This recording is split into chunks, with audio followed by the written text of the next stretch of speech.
Farmers Market Day. Nandiyan dyan, ayan.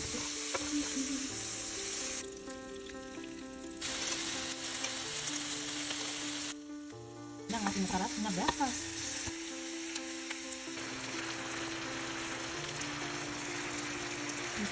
Tapos ito yung pumpot. Ito yung ating squid. Kalamay.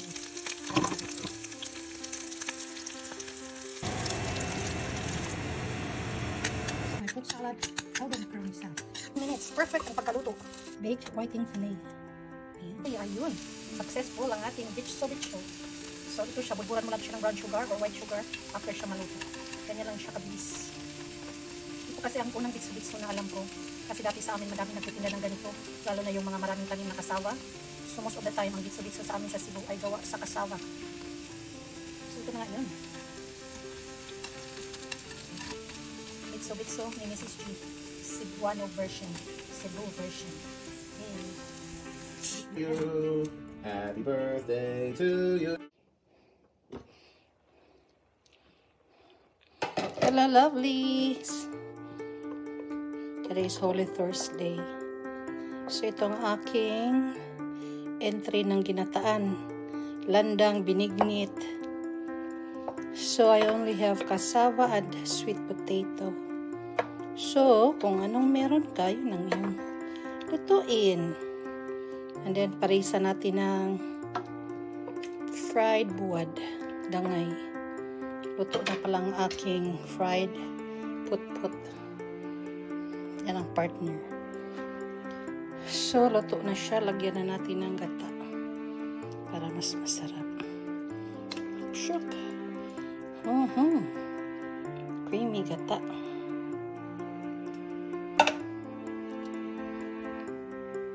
Pakuluan lang hanggang yung latang-lata ng ano. Talagang malaman mong luto na ang cassava.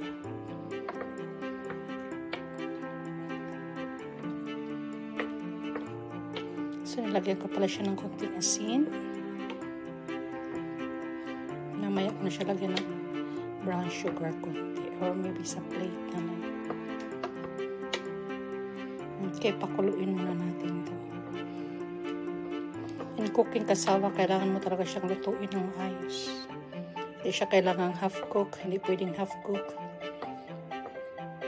Or andan. Talagang sobra-sobra sa kaluto. Yung maghihiwalay na ang laman. Mabilis lang maluto ang cassava. Lalo't ano siya, labo. O sa Tagalog, maligat. Sa Cebu, labo. Okay, we'll be back kung magkulo na siya. Ayun, kumulo na. Pahibasin ko lang ng konti ang sabaw. Hanggang maluto din ng tama ang kamuting kahoy. Tinili ko to siya sa Indian store. Indian Farmers Market. Tag 1.99 per pound. So, ang isang piraso ay 2 ounce.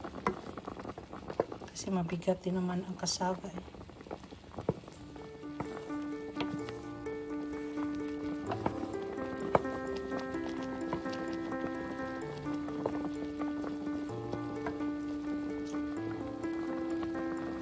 Lagyan mo siya ng konti ng suka.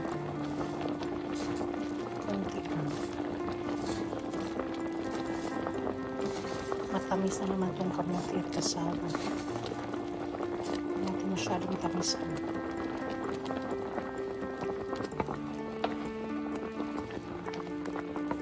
Ayan, medyo pula-pula na siya ng konti.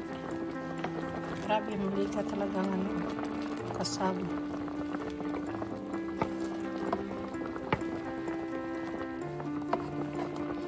Hantayin lang natin mga maluto.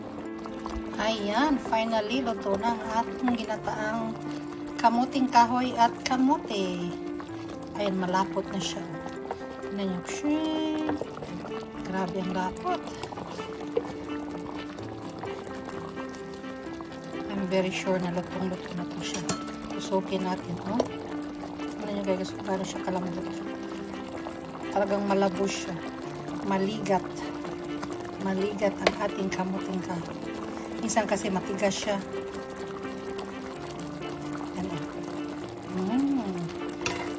Very maligat. Kailangan i-off para hindi matuyo ang sabaw. Sarapan naman ang sabaw. So this is 2 pieces of small sweet potato and a piece of medium size cassava or yucca.